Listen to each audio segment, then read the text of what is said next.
NMC द्वारा जारी notification से मेडिकल की पढ़ाई करने वाले हजारों छात्र प्रभावित हो रहे हैं। उनके अभिभावकों ने नेशनल मेडिकल काउंसिलिंग के 25 मार्च 2022 के जारी नोटिफिकेशन वापस लेने की मांग करी, जिसको लेकर इन लोगों ने जंतर मंतर पर प्रदर्शन किया। 18 नवंबर 2021 को जारी गजट से भी अभिभावक चाहते हैं छूट और नए नियमों से पढ़ाई का समय और अभिभावकों पर भी बढ़ेगा, साथ ही आर्थिक जो बोझ है वो भी बढ़ेगा, जिसको छुटकारा पाने के लिए जंतर मंतर पर ये सारे लोग एकत्रित हुए हैं। उन बच्चों के अभिभावक हैं जिन्होंने जंतर मंतर पर पहुंचकर प्रधानमंत्री नरेंद्र मोदी और स्वास्थ्य मंत्री से गुहार लगाई कि जो एनएमसी के द्वारा जारी नोटिफिकेशन किया गया उसमें बदलाव किया जाए। वर्तमान में फिलिपींस में एमबीए की पढ़ाई कर रहे हजारों भारतीय छात्रों का कैरियर नेशनल मेडिकल कमीशन की 25 मार्च 2022 के नोटिफिकेशन के कारण प्रभावित हो रहा है। इसके विरोध में बड़ी संख्या में अभिभावक जंतर मंतर पर गुरुवार को प्रदर्शन करने आए। अभिभावकों का कहना है कि इस मामले में जल्द से जल्द भारत सरकार जो है इस मामले को लेकर संज्ञान ले और उन्हें जिस तरीके से, क्योंकि ये जो नोटिफिकेशन जारी किया गया उससे बच्चों के साथ साथ परिवार के ऊपर भी अब बोझ पड़ता हुआ नजर आ रहा। आप देखना होगा कि जिस तरीके से छात्रों के अभिभावकों ने जो प्रदर्शन किया और अपनी गुहार लगाई, उससे अब केंद्र सरकार क्या फेरबदल करती है। आज सुनी न्यूज के लिए कैमरामैन धर्मेंद्र कुमार के साथ मनोज कुमार की रिपोर्ट।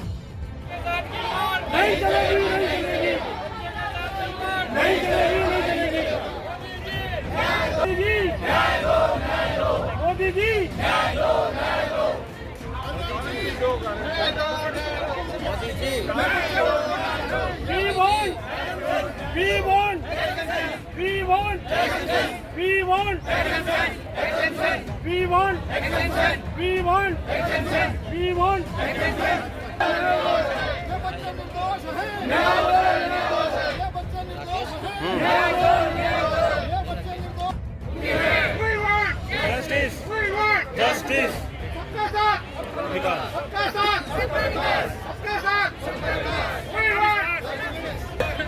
क्या है सर, हम ये मांग कर रहे हैं, भारत सरकार ने 18 नवंबर 2021 को मेडिकल की पढ़ाई के लिए नए रूल्स रेगुलेशन जारी किए।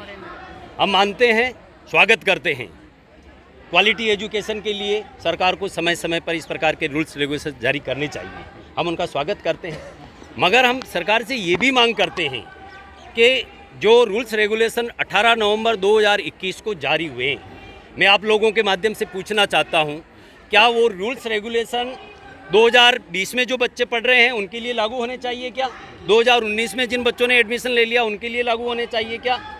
ये रूल्स रेगुलेशन अच्छे हैं, मैं एक बार पुनः कह रहा हूं, उनका स्वागत करते हैं। क्या मांग कर रहे हैं? हम ये मांग कर रहे हैं कि जिन बच्चों ने 2020 में, 2019 में और 18 नवंबर 2021 से पहले 18 नवंबर 2021 से पहले जिन्होंने मेडिकल की पढ़ाई के लिए फिलीपींस के अंदर एडमिशन ले लिया है, उनको इस रूल्स रेगुलेशन से बाहर रखा जाए, उनको छूट दी जाए। जबकि 18 नवंबर 2021 को रूल्स रेगुलेशन जारी हुए, उसी समय कोरोना भी चल रहा था। हमने एनएमसी से संपर्क किया वहाँ पर, और एक जने ने नहीं, सैकड़ों लोगों ने फ़ोन करके पता किया, भाई इस प्रकार के रूल्स रेगुलेशन आए हैं, हमारे बच्चे भी फिलीपींस में पढ़ रहे हैं। आपकी मांग पूरी नहीं होती तो आगे क्या होगा? आगे हमारे बच्चे आत्महत्या करेंगे और हम भी आत्महत्या करेंगे। हमारे पास कोई चारा नहीं है, क्योंकि हमने लोन लिया है, हमारी ज़मीनें बेची है, इतनी महंगी हम वहाँ पढ़ाई कर रहे हैं, लाखों रुपए खर्च कर रहे हैं, वहाँ पढ़ा रहे हैं, जबकि 2 साल से बच्चे वहाँ टेंशन में पढ़ नहीं पा रहे हैं। जबकि मैं आपके माध्यम से ये कहना चाहूँगा कि इससे पहले भी आप क्वालिटी एजुकेशन के मामले में अगर देखेंगे, विदेश से पढ़ने, मेडिकल की पढ़ाई करने में फिलीपींस सबसे बेस्ट जगह है। और आज की तारीख में आप सर्वे करवा लीजिए, फिलीपींस के कितने डॉक्टर यहाँ हमारे भारत के अंदर अपनी सेवाएं दे रहे हैं, बड़े बड़े पदों पर, और बड़े बड़े डॉक्टर हैं जो यहाँ पे सेवाएं दे रहे हैं। कहीं ना कहीं एनएमसी, हमें ये लगता है कि जानबूझकर प्राइवेट कॉलेजों को फ़ायदा पहुँचाने के लिए ये इस प्रकार के रूल्स रेगुलेशन हमारे बच्चों पे लादे गए। मैं ये आपके माध्यम से कहना चाहता हूँ, रूल्स रेगुलेशन लागू होने चाहिए, हम सब इसके समर्थन में, इसके पक्ष में।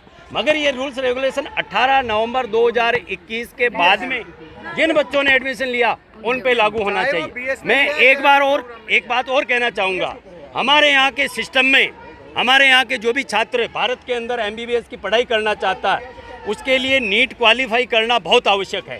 ठीक उसी प्रकार से जो बच्चा फिलीपींस में मेडिकल की पढ़ाई करना चाहता है उसको BS या AB की पढ़ाई करना बहुत आवश्यक है। और हम जितने भी गार्जियन यहाँ खड़े हैं, हम सब के बच्चों ने 18 नवंबर 2021 से पहले वहाँ के सिस्टम के हिसाब से, मैं एक बार और जोर दे रहा हूँ, वहाँ के मेडिकल सिस्टम के हिसाब से 18 नवंबर 2021 से पहले एडमिशन ले लिया था। उन बच्चों को हम हाथ जोड़कर विनती करते हैं सरकार से, माननीय प्रधानमंत्री जी से, स्वास्थ्य मंत्री जी से, कि उन बच्चों को छूट दी जाए। मैं आपके माध्यम से ये भी कहना चाहता हूँ, अगर ये हमारा मामला उचित प्रकार से उचित प्लेटफॉर्म पर अगर पहुँचता है, अभी तक NMC सरकार को गुमराह कर रही है। हम ये मान चुके हैं कि NMC अगर आप भी हमारी बात को सही प्लेटफॉर्म पर पहुँचाएंगे, हमारे प्रधानमंत्री जी, हमारे स्वास्थ्य मंत्री जी इतने संवेदनशील हैं कि इन बच्चों के साथ में वो बिल्कुल न्याय करेंगे। मगर हमारी कमी यह है, ये मान लीजिए हमारे को वहाँ तक पहुँचने नहीं दिया जा रहा है, NMC हमारे को वहाँ तक पहुँचने नहीं दे रही है। अगर प्रधानमंत्री जी के सामने ये संज्ञान आएगा, निश्चित रूप से हमें न्याय मिलेगा। हम माननीय प्रधानमंत्री जी, माननीय स्वास्थ्य मंत्री जी तक पहुँचे कि हम जिन बच्चों ने 18 नवंबर 2021 से पहले फिलीपींस के मेडिकल सिस्टम में जिन्होंने एडमिशन ले लिया है, उनको इस रूल्स रेगुलेशन से बाहर रखा जाए, उनको एक बार छूट दी जाए। प्रियंका गायकवाड़, मैं पूना महाराष्ट्र से आई हूँ। अभी यहाँ पे जो सारे पेरेंट्स हैं ऑल ओवर इंडिया से आए हैं, राजस्थान से, गुजरात से, यूपी, बिहार, सब जगह से आए हैं, क्योंकि सबकी प्रॉब्लम यही है, क्योंकि सबके बच्चे जो कि संवेदनशील मुद्दा है कि हमने जो एडमिशन लिए थे वो 18 नवंबर के गैजेट के पहले, जैसे उन्होंने बताया, उससे पहले लिए थे, जबकि वो टाइम पे जो रूल्स चालू थे उसके अनुसार हमने एडमिशन लिए थे।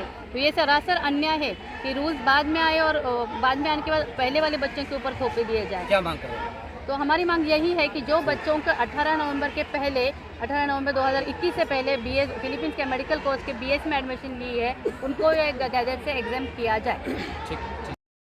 मानसिक दबाव में मेडिकल के छात्र होते हैं।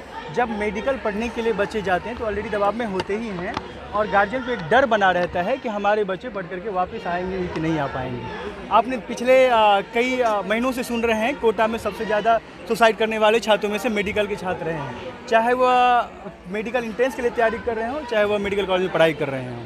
ये किसी से छिपा हुआ नहीं है। ऐसी परिस्थिति में हमारे यहाँ भारतवर्ष में मेडिकल की पढ़ाई कम से कम करोड़ में जाती है। अगर आप कितनी भी सस्ते महाविद्यालय में पढ़ने जाते हैं तो इतना पड़ ही जाता है।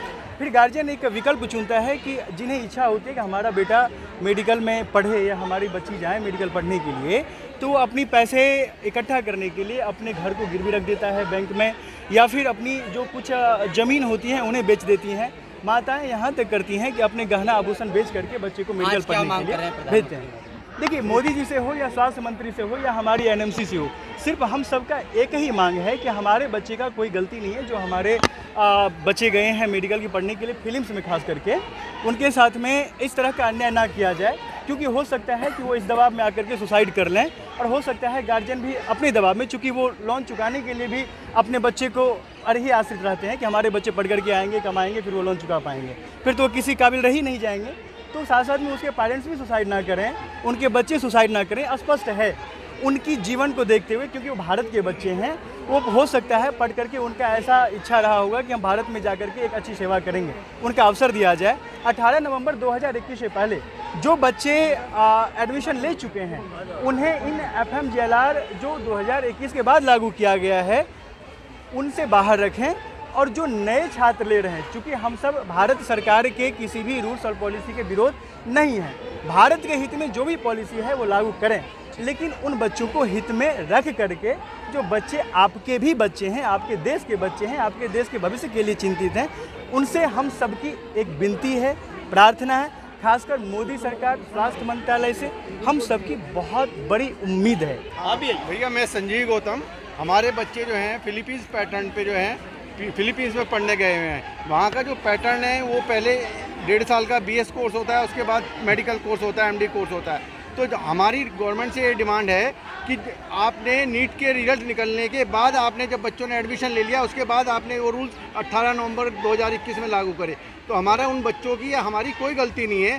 तो जिन बच्चों ने BS AB में जहाँ में भी एडमिशन 18 नवंबर 2021 से पहले लिया है, उनको वन टाइम एग्जेम्पशन जरूर दिया जाए, क्योंकि हमारे बच्चे वहाँ चले गए हैं, हमारे 20-20, 25-25 लाख सभी पेरेंट्स के लग चुके हैं वहाँ पे।